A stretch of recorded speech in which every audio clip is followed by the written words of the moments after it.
이스라엘 백성들이 그 신광야에서 하나님께서 내려주시는 만나를 먹기 시작했습니다. 애굽에서 준비했던 그들의 양식이 떨어지게 되었을 때 하나님께서 예비하신 하늘 양식으로 그들을 먹여 주시기 시작했습니다. 우리들이 이 땅에서 준비하는 것은 결국 한계가 있습니다. 아주 결정적인 순간에 우리 인생의 위기를 초래하게 되는 것이죠.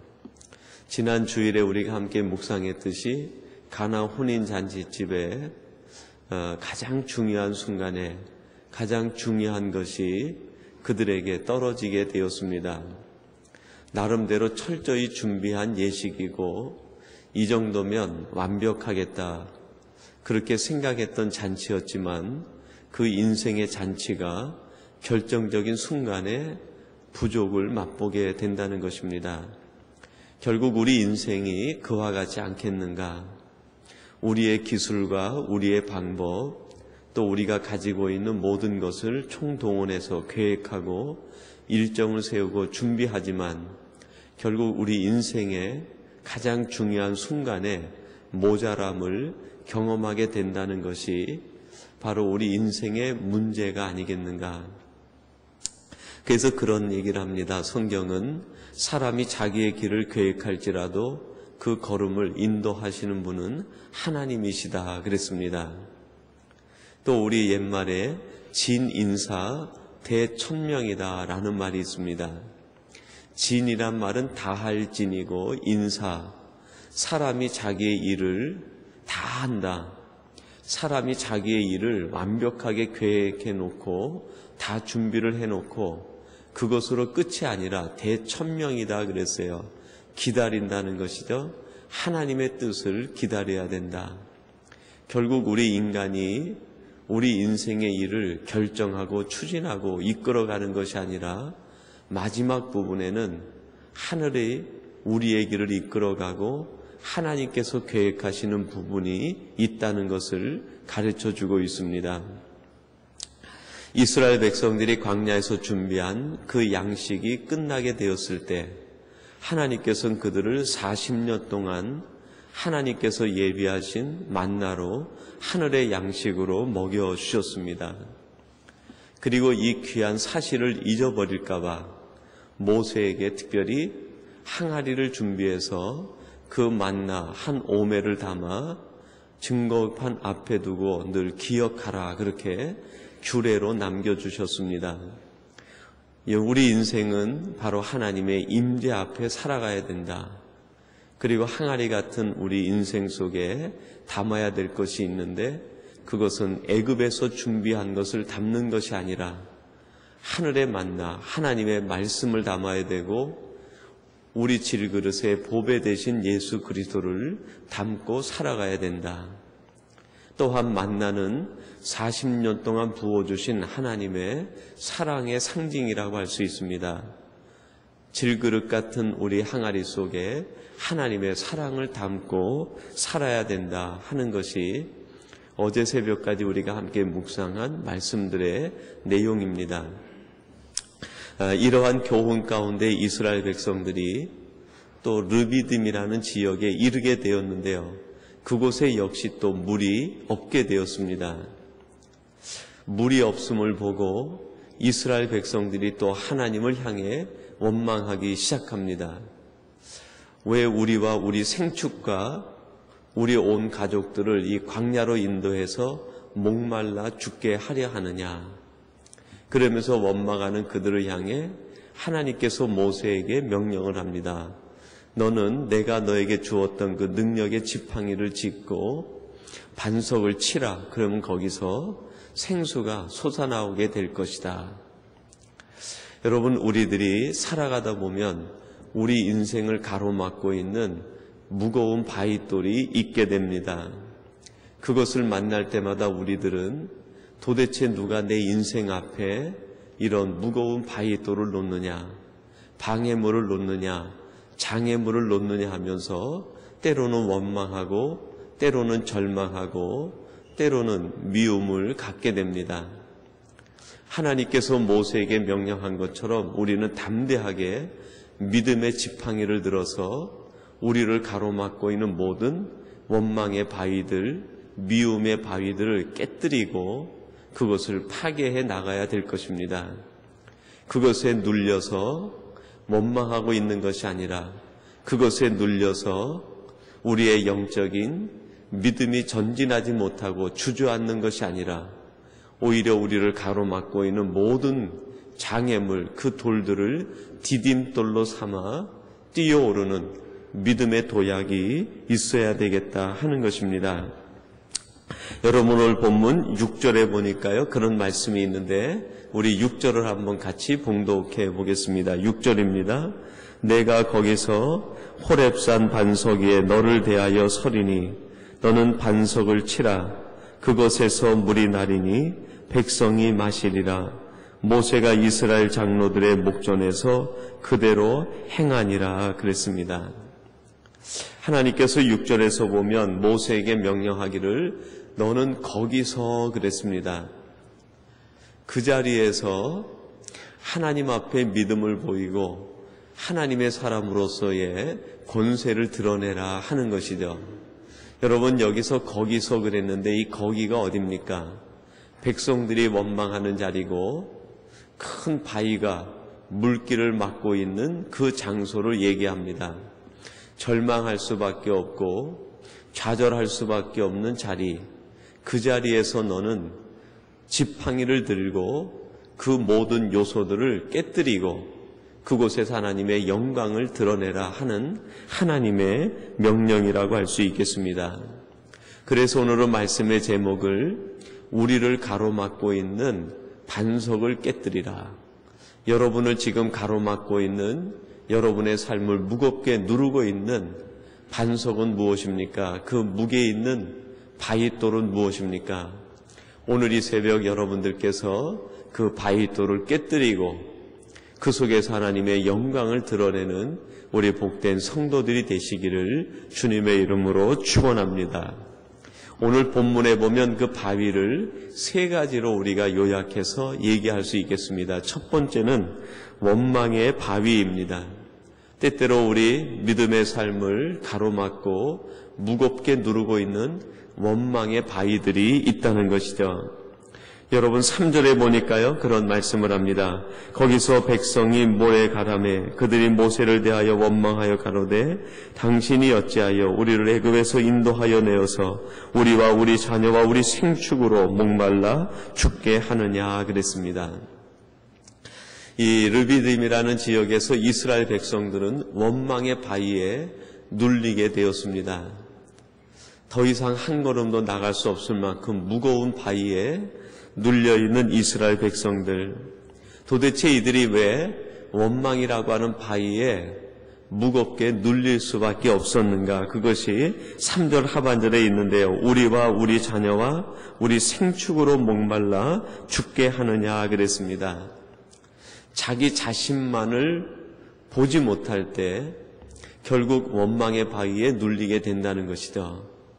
여러분, 우리들이 우리 자신에게 집중하고 우리 자신의 생각에 집중하고 우리 자신의 계획과 내 생각에만 몰두하게 되면 결국 우리를 원망이라는 바위가 찾아와서 누르게 된다는 것입니다.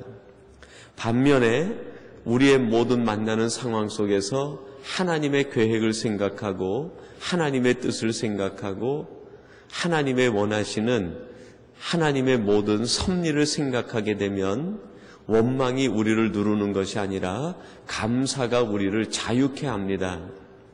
하나님을 보지 못하면 우리가 만나는 모든 일들 속에서 우리는 원망하게 되고 답답함을 느끼게 되고 도대체 이 일이 왜 이렇게 진행되는지 그 이유를 알지 못하고 그 상황 속에서 두려워하게 됩니다. 그러나 하나님에게 대하여 하나님의 은혜를 주목하고 하나님의 생각을 주목하고 하나님의 마음을 깨닫게 되면 아무리 어려운 상황이 오고 고난이 온다 하더라도 우리는 그 속에서 오히려 감사할 수 있고 기뻐할 수 있다는 것입니다. 여러분, 구약 성경에 보면 욥이라고 하는 인물이 나옵니다. 이 욥은 당대 의인이라고 하나님께서 인정한 하나님의 사람이었습니다. 근데 천사에게서 회의가 벌어지고 하나님께서 이 욥이 얼마만큼 하나님 앞에 영광을 돌리는 사람인지 그것을 드러내 보이기 위해서 욥에게 고난이 찾아오기 시작합니다. 한순간에 사랑하는 자녀들이 몰살을 당합니다. 그 많은 재산들이 다 도적들에게 강도를 당합니다. 거기에다 자기 자신 몸에 질병이 생기고 주변에 사랑하는 사람들이 떠나고 그동안 함께 정을 나누었던 친구들이 이 욥을 향해서 원망하고 저주하기 시작합니다. 그리고 그에게 얘기합니다. 욥아, 너도 이제 내 인생을 저주하고 죽으라. 친구들이 그렇게 이야기합니다. 욥은 찾아온 이 모든 고난 속에서 이유를 처음에는 발견하지 못합니다. 그 이유를 발견하지 못했을 때 욥은 자기가 태어난 생애를 원망하며 탄식하게 됩니다. 내가 이렇게 고난 가운데 있을 줄 알았으면 차라리 내가 태어나지 않았으면 좋았을 것을, 내가 태어난 그날을 나는 저주한다. 나를 낳게 된 내 어머니, 나를 낳아준 모든 것을 나는 저주한다라고 얘기합니다. 그러다가 점점 이 욥이 하나님의 마음을 알게 됩니다. 하나님의 뜻을 알게 되고 하나님의 생각을 깨닫게 되면서 욥기 23장 10절에서 어떻게 고백을 합니까? 나의 가는 길을 그가 아시나니 그가 나를 단련하신 후에는 내가 정금같이 나오리라. 하나님의 생각을 모르고 나만을 생각하게 되면 우리는 원망할 수밖에 없고 우리는 좌절할 수밖에 없습니다. 그러나 어떠한 상황에 있든지 하나님의 생각을 알게 되고 하나님의 뜻을 알게 되면 우리는 그 속에서 감사할 수 있고 기도할 수 있고 하나님을 사랑한다고 고백할 수 있게 된다는 것입니다. 오늘 우리는 다시 한번 우리를 누르고 있는 원망의 바위를 하나님의 생각을 알고 하나님의 뜻을 알고 하나님을 사랑하는 마음으로 깨뜨릴 수 있는 능력의 사람이 되시기를 주님의 이름으로 축원합니다. 그리고 두 번째로는 미움의 바위가 우리를 누를 때가 있다는 것입니다. 여러분 4절 말씀인데요. 4절을 같이 한번 봉독해 보십시다. 모세가 하나님을 향해서 그렇게 기도하고 있습니다. 모세가 여호와께 부르짖어 가로되 내가 이 백성에게 어떻게 하리이까? 그들이 얼마 아니면 내게 돌질하겠나이다. 모세가 하나님 앞에 간구하는 기도 내용인데요. 하나님, 저들이 이제 얼마 지나지 않으면 나를 향해서 돌질하겠나이다.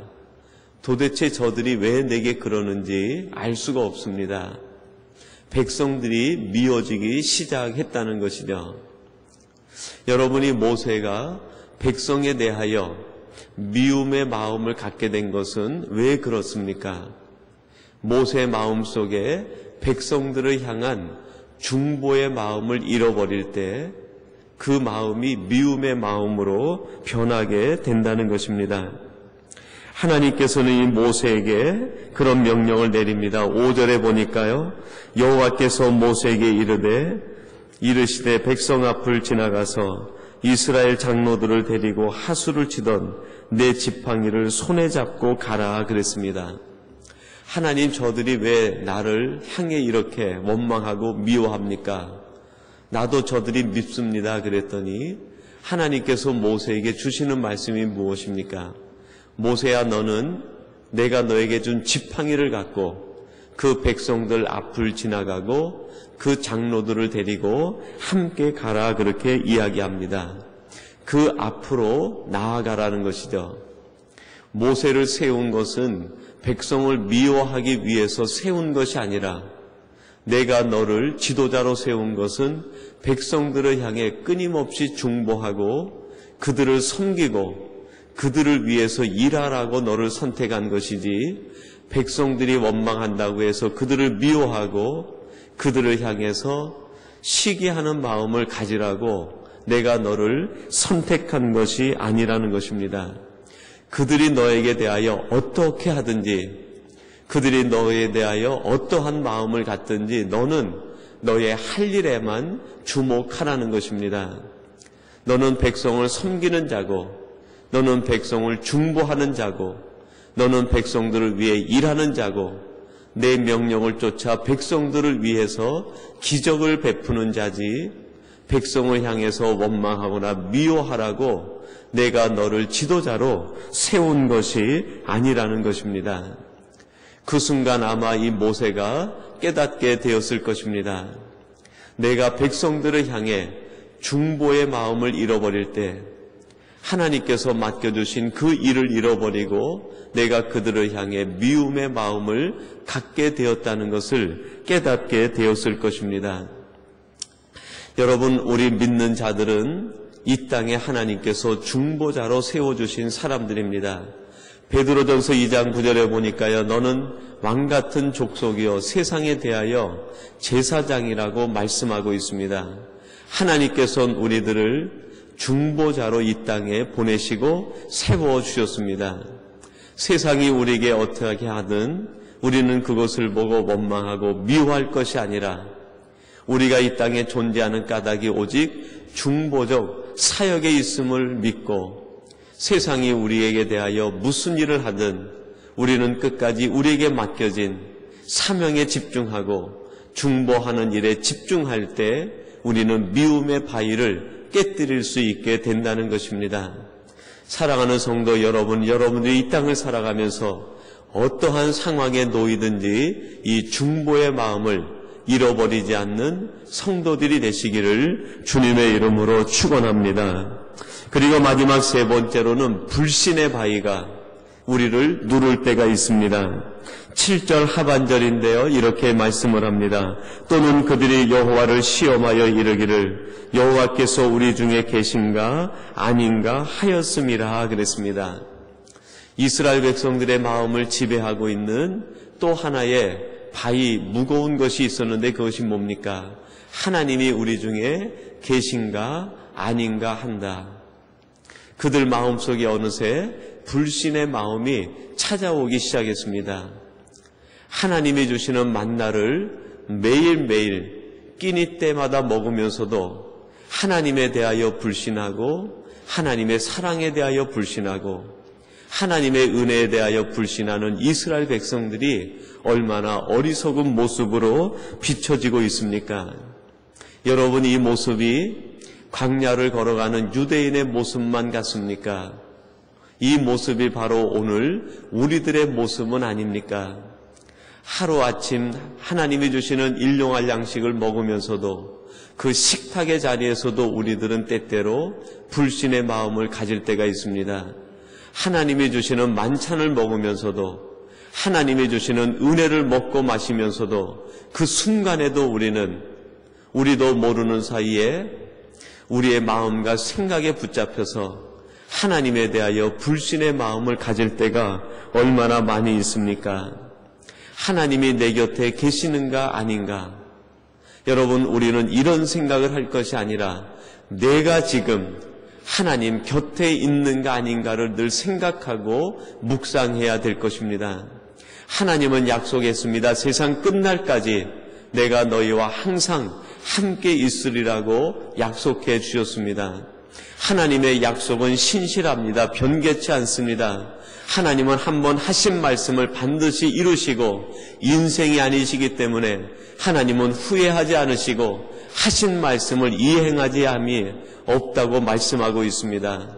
하나님은 언제나 우리 곁에 계심을 믿으시고 내 자신이 지금 하나님 곁에 있는가 아니면 내 생각을 쫓아 세상을 향하고 있는가, 이스라엘 백성들처럼 애굽을 향해 늘 마음이 다름질하고 있지는 않는가 돌아보면서 우리는 불신의 바위를 깨뜨리고 믿음의 반석 위에 굳게 서야 될 것입니다. 오늘 우리 인생을 나가는 길에, 믿음으로 가는 길에 우리를 가로막는 원망의 바위가 있고 미움의 바위가 있고 불신의 바위가 있는데요, 이 바위들을 깨뜨리고 믿음 위에 굳게 서서 하나님이 주시는 생수를 공급받아 오늘도 하늘 양식과 생명의 양식으로 여러분의 삶이 풍성해지기를 주님의 이름으로 축원합니다. 하나님 아버지 감사합니다. 저들이 하나님의 말씀을 쫓아 믿음으로 살아간다고 하면서도 때때로 우리 마음을 무겁게 누르는 원망의 바위와 미움의 바위와 불신의 바위가 있음을 고백합니다. 하나님, 다시 한번 하나님이 주신 능력의 지팡이로 믿음 위에 굳게 서서 원망과 미움과 불신을 깨뜨리고 하나님의 사람으로 세워지게 하여 주시옵소서. 오늘도 저희들이 가는 길에 하나님이 주시는 능력의 지팡이를 들고 나가게 하시고 말씀대로 행하여 하나님이 주시는 아름다운 삶을 살아가는 믿음의 용사들이 되게 하여 주시옵소서. 새벽을 깨우고 하나님 앞에 기도하며 간구하는 성도들의 모든 기도를 들어주시어서 그 기도가 하나님 보좌에 상달되어지게 하시고 하나님의 응답을 이루어내는 복된 기도가 되게 하여 주옵소서. 오늘도 하나님만으로 행복하게 하시고 하나님 때문에 감사가 넘치는 복된 날이 되게 하여 주시옵소서. 예수님의 이름으로 기도하옵나이다. 아멘.